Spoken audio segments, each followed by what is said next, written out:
Bienvenue dans la ZAC du futur, un écoquartier où il fera bon vivre avec 2200 logements variés et accessibles, avec des parcs aménagés et des pistes cyclables, le tout près de l'Erdre et proche du centre de Nantes.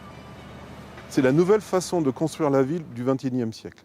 C'est-à-dire qu'on est nécessairement dense, nécessairement mixte, nécessairement en phase avec la nature et nécessairement nous posons des contraintes sur les déplacements.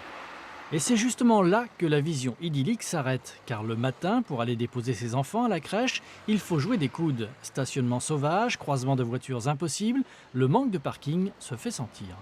On ne travaille pas tous en centre-ville, on n'a pas tous la possibilité de prendre les transports en commun pour se rendre à son travail. Et donc on se retrouve dans une situation aberrante où les gens ne savent plus où se garer.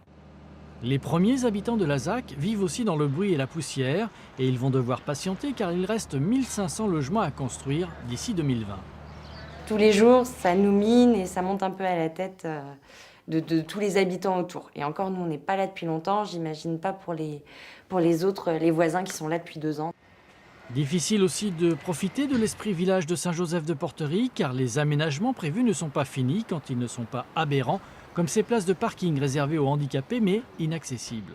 Pour améliorer la situation, Nantes Métropole a donc décidé de revoir en partie sa copie, notamment pour le stationnement. On va essayer aussi de mieux remplir les parkings souterrains qui sont insuffisamment remplis. On va travailler aussi sur une zone bleue dans le centre-bourg. Enfin, il y a aussi beaucoup de pistes comme ça qu'il faut travailler. Reste que cet écoquartier proche de l'Erdre offre un avantage indéniable, des logements à des prix raisonnables, à 1 000 € le mètre carré moins cher qu'en centre-ville.